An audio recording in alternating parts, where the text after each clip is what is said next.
Ladies and gentlemen, our next speaker is Narzalina Lim. She is the president of Asia Pacific Projects Incorporated, a tourism and hospitality consulting company based in the Philippines, which specializes in tourism, strategic planning, marketing representation, training, and feasibility study preparation. Her company has prepared tourism plans and strategies for the Philippines, the latest one being our very own National Tourism Development Plan of the Philippines. It has also completed tourism planning and infrastructure design projects in China, Vietnam, Cambodia, Laos, Thailand, and several other Southeast Asian countries. But most notably, our next speaker served also as Secretary of Tourism under President Corazon Aquino and under President Fidel Ramos. Before her appointment as Secretary, she was Undersecretary for Policy, Planning, and Development of the DOT. Ladies and gentlemen, let's all please welcome Narz Lim.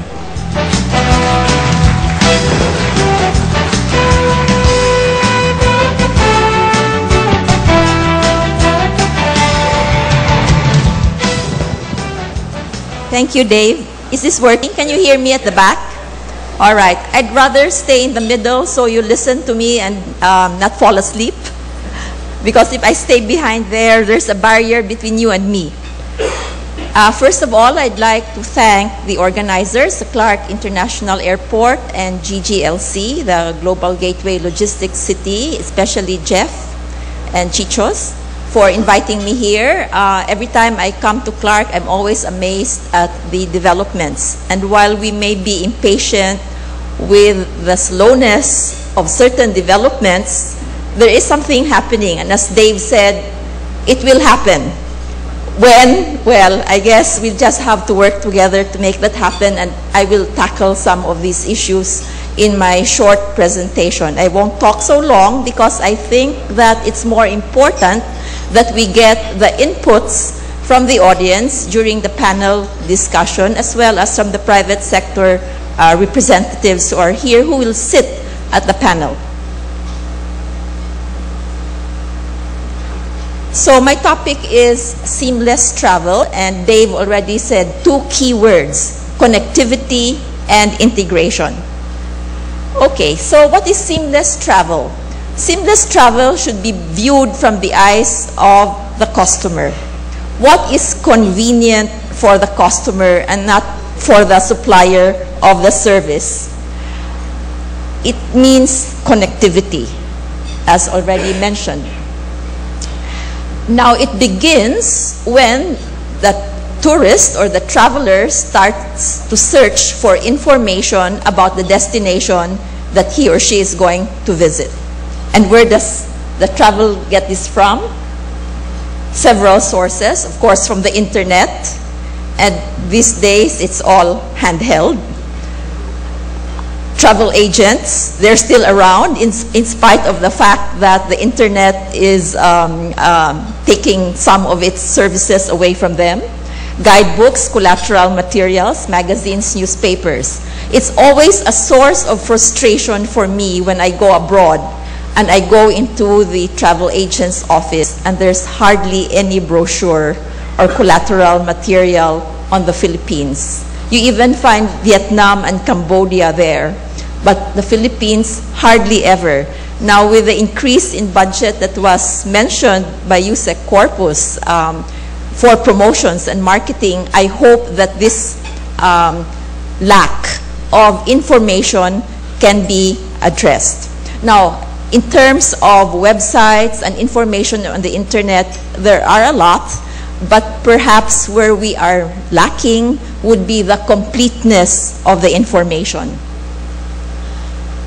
So the question is information about the destination and its attractions, facilities, and services easily available, and is it complete? We are competing with so many other destinations in the world that if the information is not complete and it's not readily accessible, then people will go elsewhere. It's a no-brainer. So the questions often asked by the traveler would be, how do I get to my hotel from the airport? And I think yesterday there were some comments about the difficulty of getting from Clark International Airport to the different hotels. it be by metered taxi. Do you have it in Clark? Rent a car.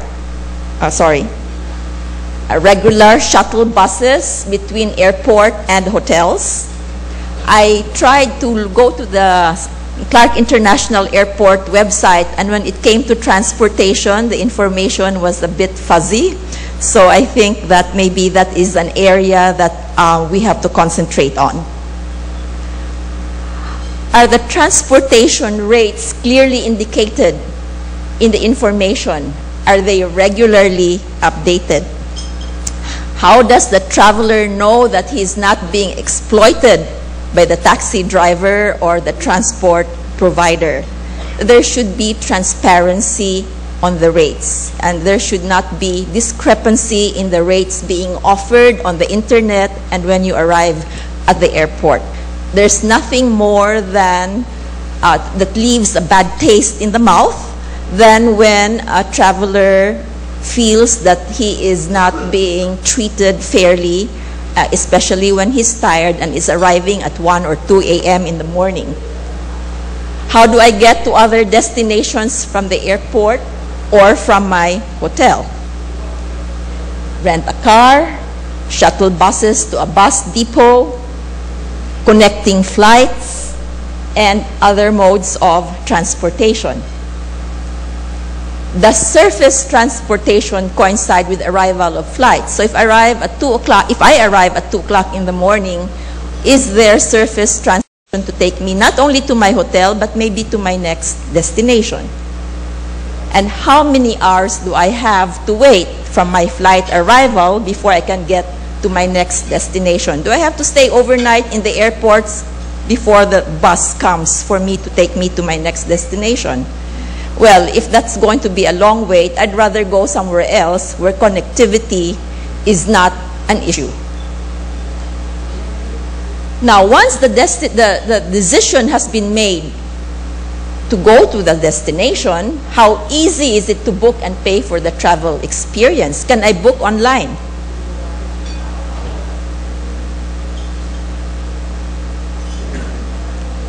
All right, so is it easy, for example, to buy a tour package? Can you book and pay over the internet? Are there tour package options available?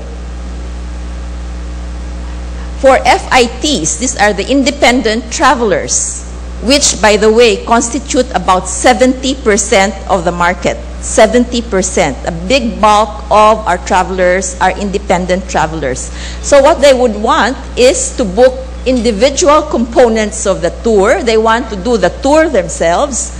Is there information on transportation, entrance fees to attractions, where to get tour guides, rules and regulations on visiting the attractions? I put that last one there because I know that some people want to go to Mount Pinatubo, and you cannot always climb Mount Pinatubo, and you have to start early in the morning, right, at 5 o'clock before sunrise. There are certain months of the year when you are not allowed to climb because it is not safe. So are travelers warned on the internet about these regulations? And I think the biggest issue now, I think that's on the process of being resolved, is the underground river. Only 800 people is the maximum capacity to visit the underground river, and there have been many disappointments expressed when people reach Puerto Princesa expecting to visit the underground river and they are told it's closed. All right, so all of this actually can be relayed beforehand, before a traveler reaches the destination. It's just a matter of management, information, dissemination, and systems. If your answers to all the preceding questions are positive, then you are on your way to offering a seamless travel experience characterized by 1, the ease of obtaining information. Number 2, the ease of booking and paying for travel. 3, the ease of access. And ease of connectivity from the airport to the hotel and to other destinations and attractions. So maybe if you have an examination of conscience or you have a little checklist there, you rate whether Clark, Central Luzon, is offering seamless travel. I will leave that to you to answer, or maybe during the panel we can discuss it. Okay, so so that's connectivity.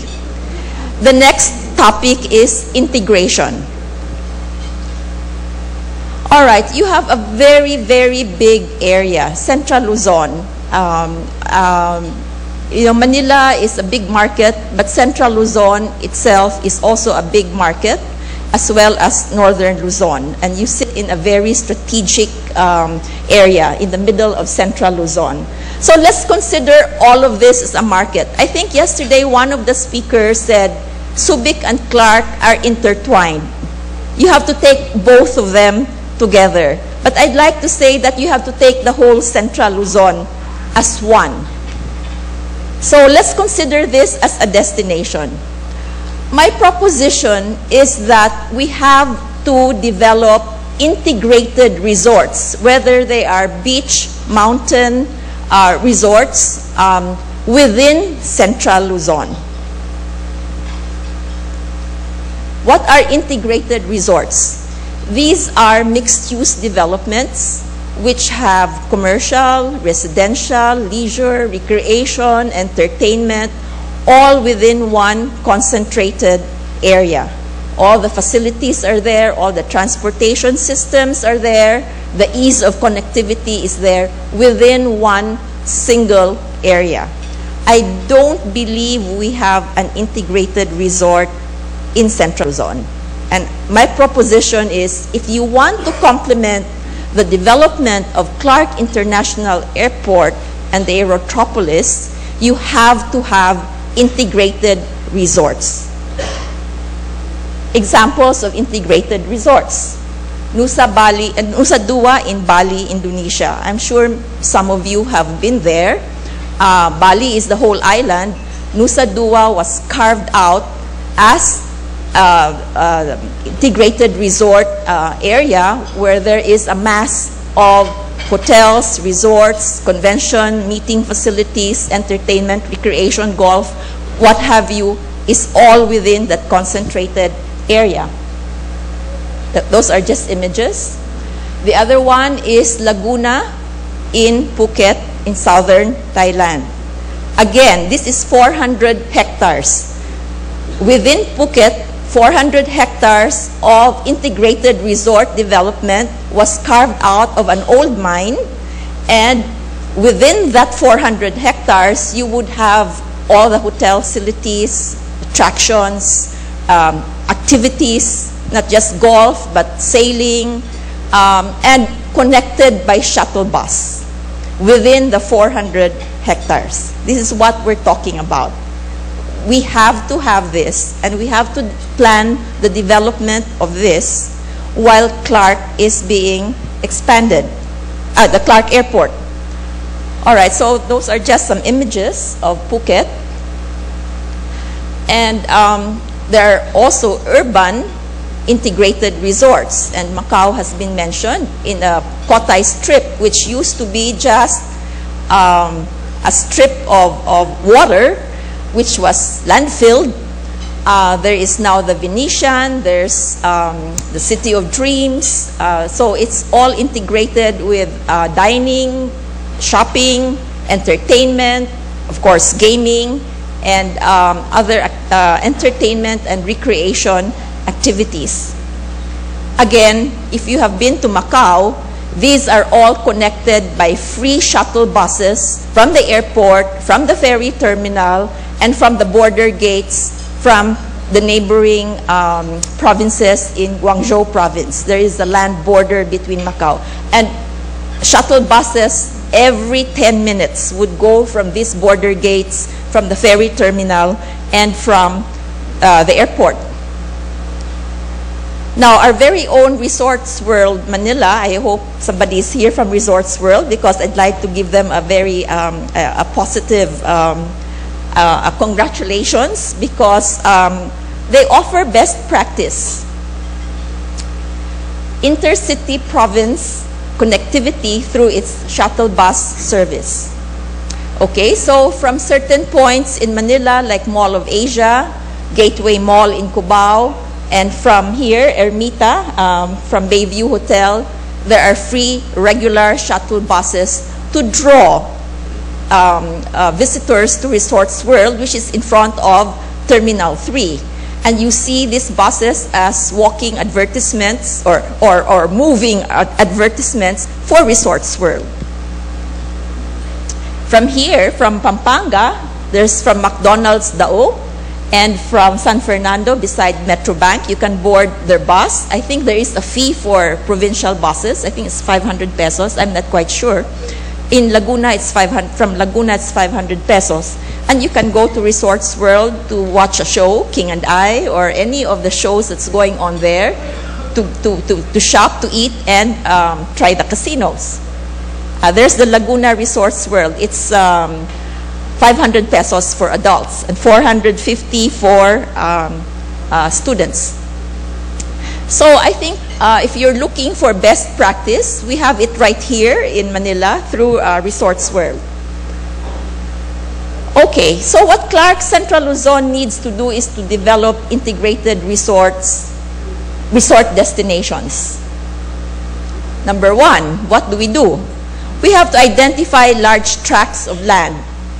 100 is small, I think. Laguna, Phuket is 400. To 400, 500 hectares owned by the private sector for development. Anyone here who owns that vast amount of land, come forward, because I think you are needed. We have to master plan these areas and invite locators and investors to build the tourist facilities. Now, I say private sector because I think it's the private sector that moves fast and can spur development fastest. Of course, I'd like to congratulate GGLC. They have done quite a bit, and while that's not an integrated resort development, it's more like a logistics city. They have gone very fast, and that's an example of the private sector moving in consonance with public sector developments.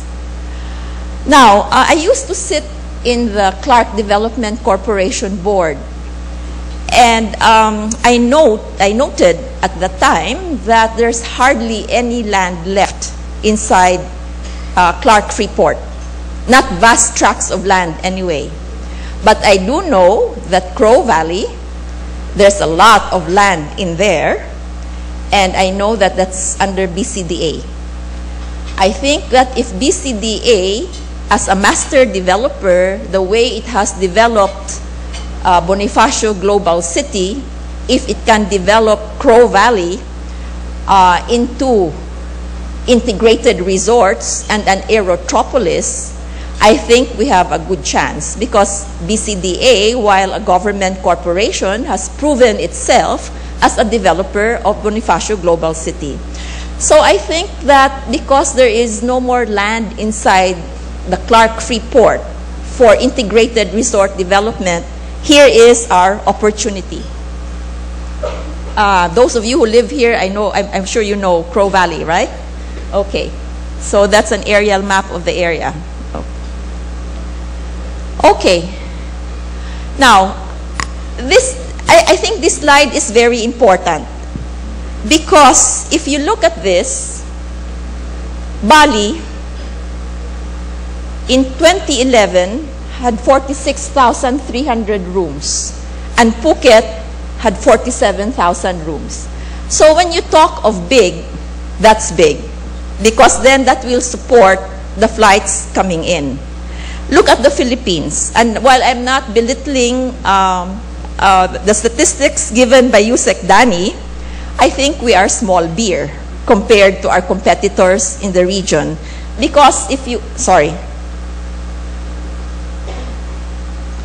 you compare, let's say, Mactan and Boracay together, those are our beach resort areas. That's only 11,000 plus rooms. And if you put Pampanga, Zambales, and Bataan together with Boracay and Mactan, that's only 24,000 rooms. So we are really quite far behind. I think this is where we want to be if we want to be a serious tourism player in the region, and if we want to complement the development of Clark into an aerotropolis. Okay, so I'm coming to the last section of my PowerPoint presentation, the role of Clark as an international gateway to Central Luzon.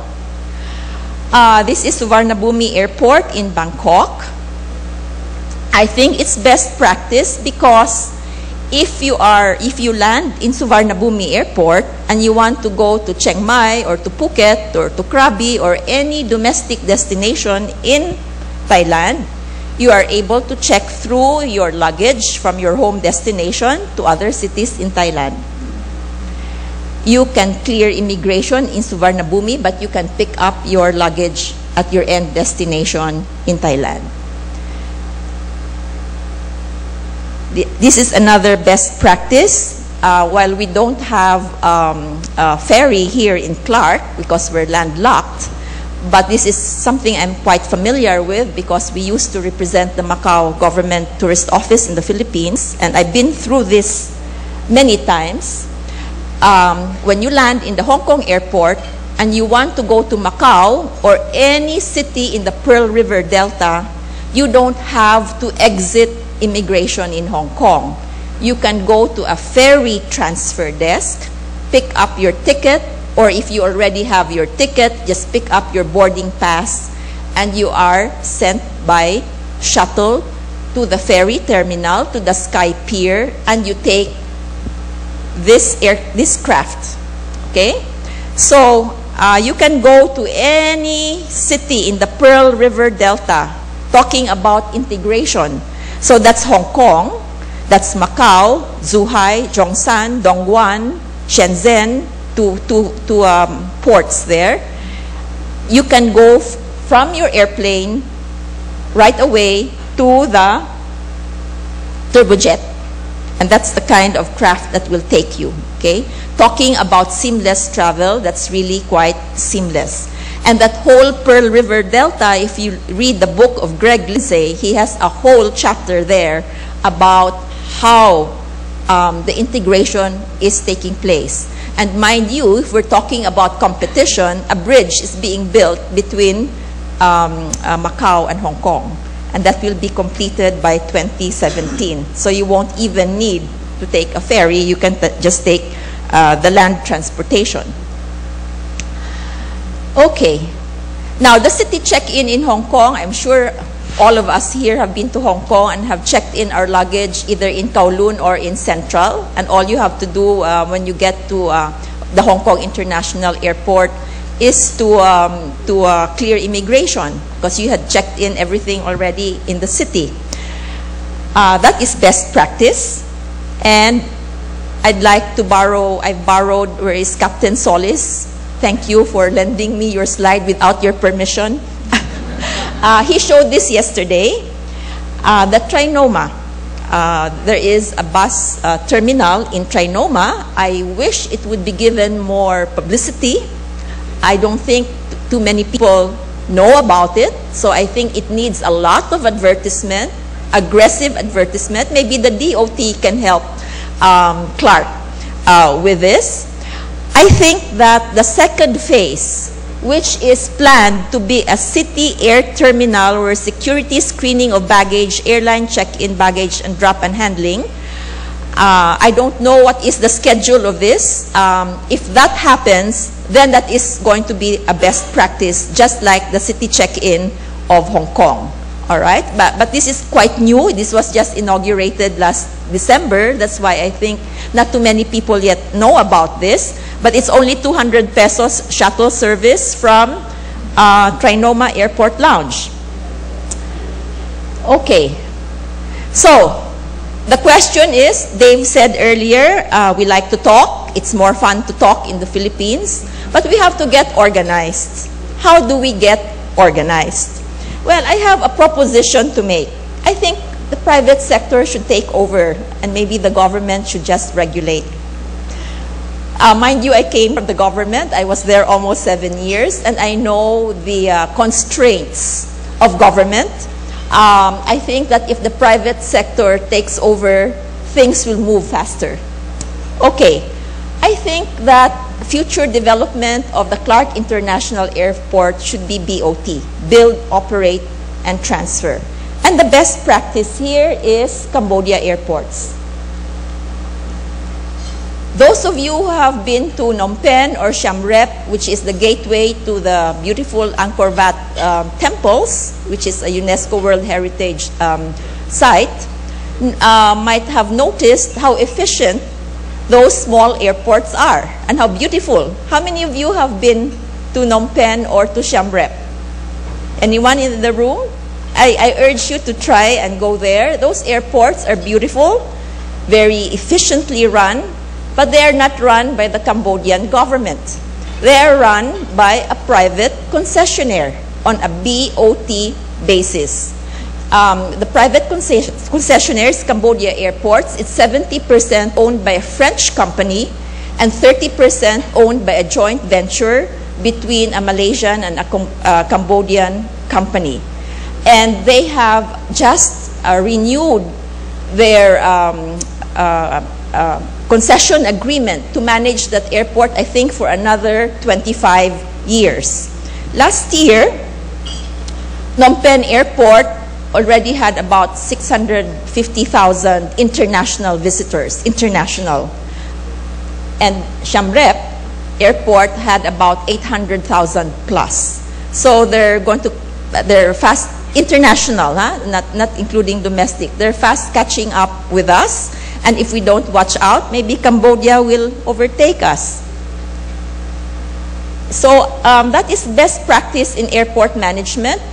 Cambodia Airports was awarded an ISO 9001-2008, which is a quality certification, meaning passengers were very happy with the efficient service provided by those airports.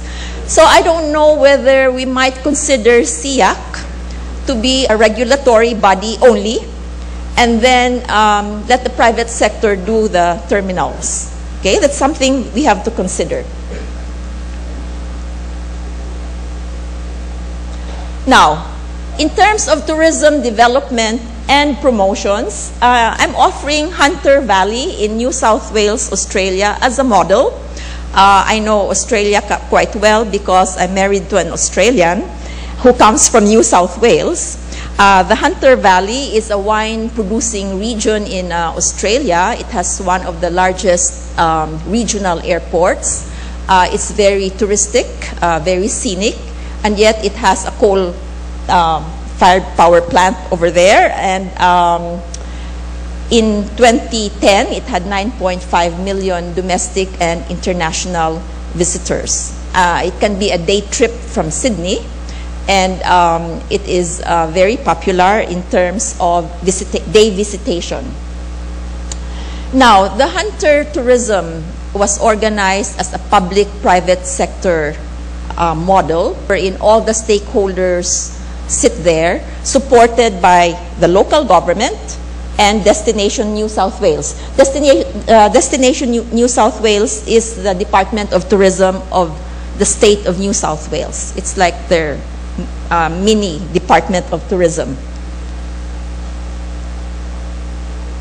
You can't read this, but I just got this from their website. It's mostly private sector driven, with the government just supporting. So, maybe, and you can react to this during the panel discussion, the Greater Clark Visitors Bureau, the Greater Subic Bay Tourism Bureau, and other similar organizations in Central Luzon should consider converting themselves into a tourism hunter type of organization. It should have strong private sector leadership and participation. It should, of course, have a legal personality. And its first task, I would offer should be to identify and ensure that integrated resorts are developed and tourism services are available and integrated. Government, such as the Tourism Infrastructure and Enterprise Zone Authority, TIEZA, which used to be the Philippine Tourism Authority, should provide funds for master plans, destination and product development, as well as access infrastructure together with DPWH. So, the development of tourist destinations and integrated resorts within these destinations should complement the development of Clark International Airport. That's it, I guess. We should move and fast. So thank you very much for your kind attention. Take a seat.